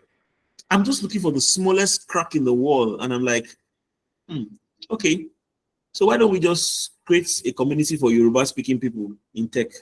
I mean, in China, if you go to China, you learn biology in Mandarin. You learn mathematics in Mandarin. You learn tech in Mandarin. They have not allowed, the Chinese economy is so close to importation that they're not even willing to import language. They're not even willing to import language. All the Chinese are interested in is exportation. And it's one of the secrets to their growth. They've closed, you can't sell to a Chinese man. Try as hard as you want. You can't sell to a Chinese. He's only interested in selling to you. You know. And I'm like, okay, you guys have a tech community in Asia, but meaning that you understand the psychology of language in promoting philosophy, in promoting ideas. You may not rate my Yoruba people as anything, but come on now. I come from a society of 200 million people. I will not tell you that inside that 200 million, there's only 20 that are Yoruba people. I'll just tell you that, oh, come on. One of the dominant, I'm Nigerian, and of course, you know, Nigeria is the giant of Africa. We have the largest population, highest blockchain adoption rate in Africa, second highest blockchain adoption rate in the world. And one of the most indigenous people in Nigeria are the Yoruba people, right? Their culture is so nuanced, is this. They have an entire entertainment industry, the Yoruba, Nollywood, yada yada. They have their own music, their own genre of music called Fuji. They have this, they have that. How about we look for ways where we can teach them technology in their native language? For someone who comes from Asia, who understands the value and the nuances of language and how it translates to propagating and protecting culture, all of a sudden a door has opened. And I didn't need to learn how to code. When I get the opportunity, all I now need to do is come down. Oh yeah, come, Oga, math teacher, come, English teacher, come. You people that know how to, do you know how to, can you do it in Yoruba? You cannot do it in Yoruba, fine. We'll either use an AI tool or we'll get someone who can do it in Yoruba, pay the person, you know, a substantial amount or whatever you deem fit, and the rest goes to you. Simple as that. Quod erat demonstratum. You just have to think. It's not rocket science, you just have to think. Right? You love numbers, data analysis. Don't sweat it. You love numbers, you like calculation, you like crunching numbers, then do data analysis, right? The point is, zone into your area of strength. Don't say, okay, because I have a friend who's a product manager, and she just made it to in 1 year. Let me follow and go and do product management. So you kill the project, right? Number 2, pick a learning platform, right? Know what works for you. I, for one, I don't learn so well virtually, right? I'm more of an in-person learner, so I've tried learning virtually. It doesn't really work for me. I'm doing my best to, I see it as a limitation, and I'm doing my best to augment. Yeah. But then there are multiple learning platforms. There's Free Code Camp, right? Free Code Camp. So you can write this down. There's Free Code Camp. There is Coursera. There's YouTube. There's Solo Learn. But so I said Free Code Camp, Coursera, YouTube, Solo Learn. But 2, I'm going to give you 2 special ones. 2 special ones that can help you, especially those of you who really want to go into tech. Like, okay, forget all this philosophy I'm talking about. You actually want to code. You want to learn UI, UX, and all that. Learn Web3.io. Learn Web3.io. That's the first one. Learn Web3.io. Then the second one is Open Campus. OpenCampus.xyz. Learn Web3.io. OpenCampus.xyz. Feel free to check them out. It's free. You can learn. You can get a full computer science degree for free. You know, you just have to discipline yourself and learn, right? So yeah, pick a learning platform. Any of these ones I've listed or any other ones that are available, and then do your due diligence, give it the time, you know, and you'll be good. Number 3, and very importantly, join a tech community. You know, join a tech community. Ideas, opportunities, information are always gate kept. There's nothing you can do about it. You hate it till Jesus comes. That's how it is. Information is always gate kept. And ideas and opportunities, they flourish in clusters. There are things you will never hear about the people because you're not part of them. Take it from me. There are things you will never know about the people, and it is not because the information does not exist. The only reason you don't know about it is because you're not part of them. Right? So don't just be a spectator or a bystander, right? Join a tech community, right? Sign up for a tech event. You want to transition into tech, go hear what they are saying, hear what's different, multiple perspectives about tech, and then, oh, we have one WhatsApp group, or we have this thing. Okay, you just be a part of what they're doing, right? Join a tech community, and you'd be good, right? I'm trying to rush things up so we can sign out. Being part of a tech community will help you learn faster. It will help you network. It will help you build solid relationships, people who can point you in the right direction if and when you need it. And then, of course, don't leave it at that. Experiment. And by experiment, I mean so there's something called the paradox of knowledge, right? Now, the paradox of knowledge simply posits that the more you know, or rather, let me simplify it. The paradox of knowledge states that knowledge reveals ignorance. Now, if you think about it deeply, it should not make sense, because knowledge is expected to fill a vacuum that was caused by ignorance.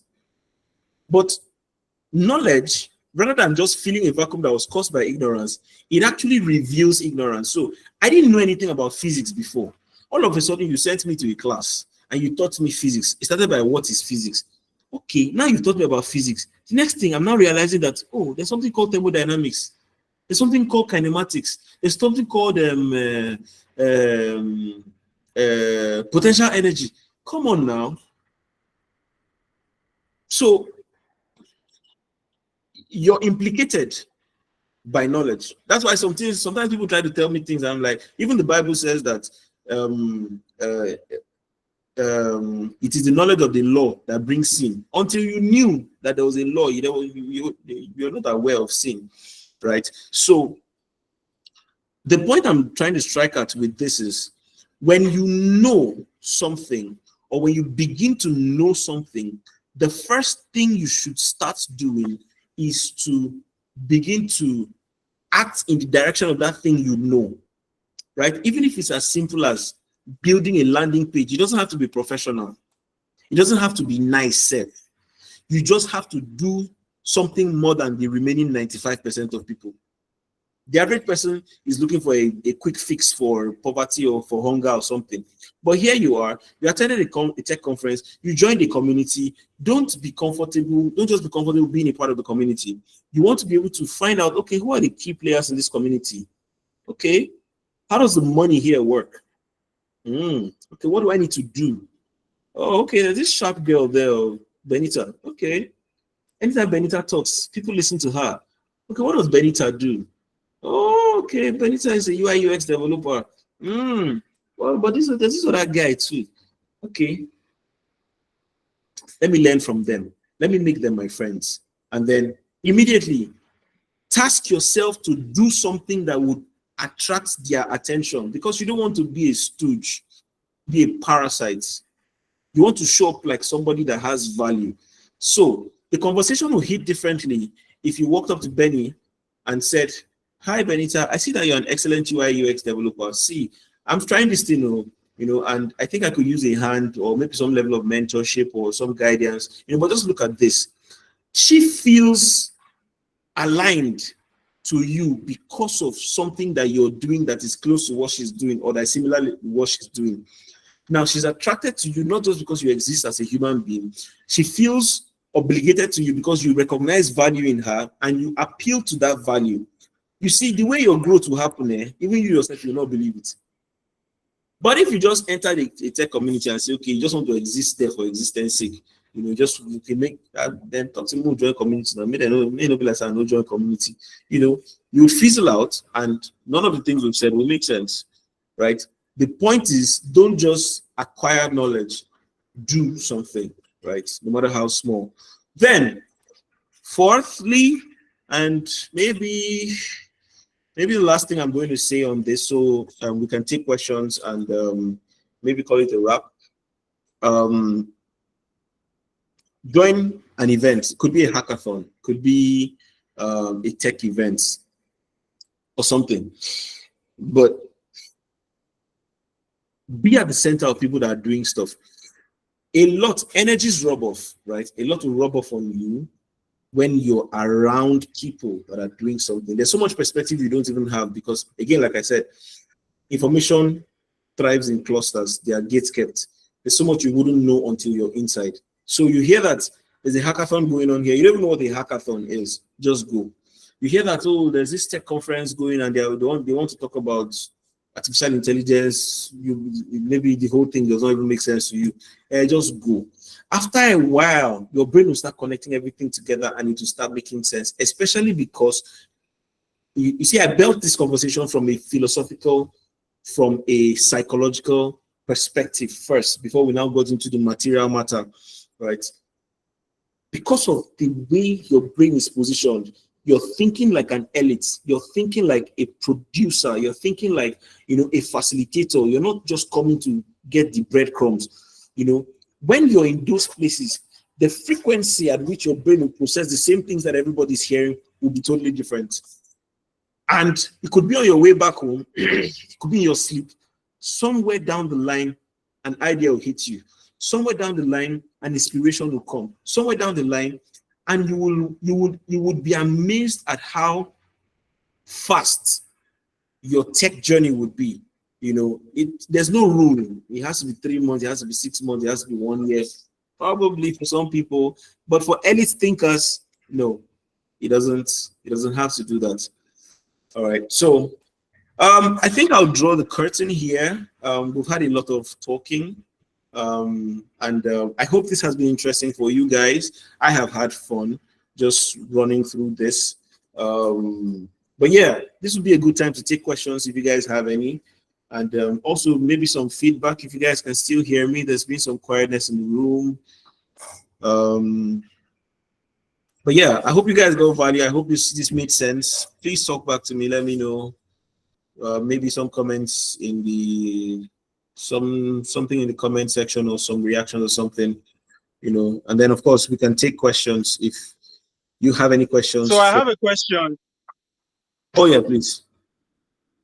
So it's not my question. I'm asking it for somebody who joined this call. The person asked the question, so I want to ask on behalf of the person. Okay. So the question is simple. Must I transform?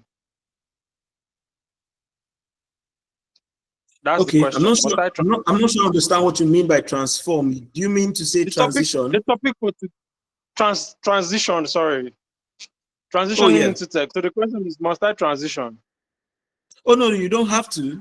You don't have to, but the reality, like I said, what you choose to do or not do will not affect the evolution of technology, right? So transitioning is to your advantage because evolution will happen to technology. It has happened, right? We've moved from the Stone Age till now.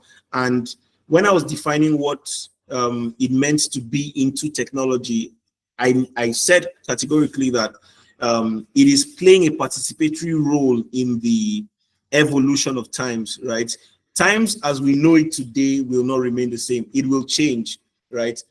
And in today's time, what constitutes value? What constitutes advantage? I mean, I don't care what you're doing, even if it's medicine, there is a tech angle to it. Even if it's farming, there's a tech angle to it.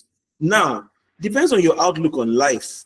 Bro, I want to be wealthy, right? I want to have the best things in life. One of the things I told myself growing up as a child was, for me, wealth is defined by options, right? It's not about the amount of money I have in my account, but then I need to be able to live a life of options. I want to be able to travel when I want. I want to be able to shop when I want, and I'm not having to worry, I need it, but I cannot afford it, right? And so the question is, I heard something. One of the things that also helped me, I have a British friend. She's in the UK, and then we're having a conversation one day, and I was asking her questions.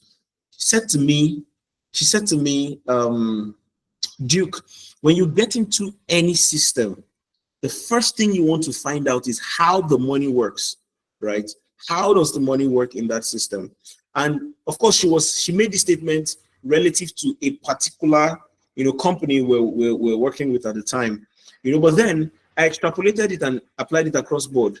When you get into any ecology, any society, the first thing you want to know is, how does the money work? Because you didn't come to this life to come and lead a charitable life and just die and go, right? You want to be in abundance, right? You want to be able to afford the life of your dreams. And then the question then is, what are the vehicles that can allow for this desire, that can allow for the manifestation and the materialization of this thing? If the times that be require that you utilize tech to do it, I think it will be futile to fight against it. It's just like the internet. When we evolved, and we evolved into the internet age, there are people that fought it. We don't need the internet. We can read our books, we can get information from libraries and yada yada. But sooner than later, they realized that the internet had come to stay. So much so that it's an integral part of your day-to-day life. If you don't have data, sometimes it looks as if you want to die, because you just have to go on the internet. But at the preliminary stages of its evolution, people fought it. People said it was a tool of the Antichrist. Oh, internet, how can you just know everything? You don't, it's 666. People call it all sorts of names. Now, those who adapted and evolved with it became the champions of the industry today. Whether it is by printing magazines and making them blogs, you see, they just use the internet to continue what they're doing. Whether it's using the internet to now do marketing for clients, whether it's using the internet to prospect, but there's no need fighting the inevitable. The same thing is happening with AI. AI is soon going to replace the internet. It's not about if, it is about when. Will it happen now? Will it happen tomorrow? But it is happening. It's happening. So the question is not, should everybody transition? No, no, everybody should not transition. But is it in your best interest to do so? Most definitely, yes. It is in your best interest to do so, irrespective of your industry and what you do.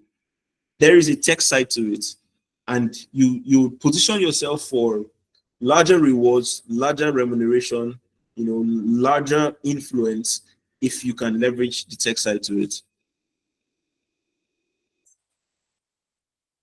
Okay, I see victory. I didn't get the fourth category of people in tech. I took note of the visionary communicator, community builder.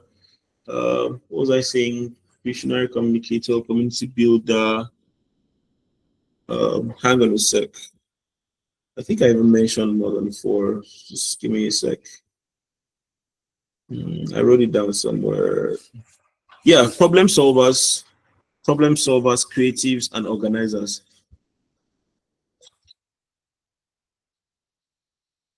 Problem solvers, creatives, and organizers.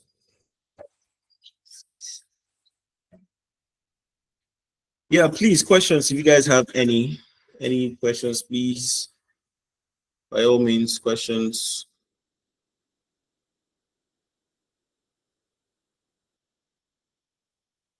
By all means, questions.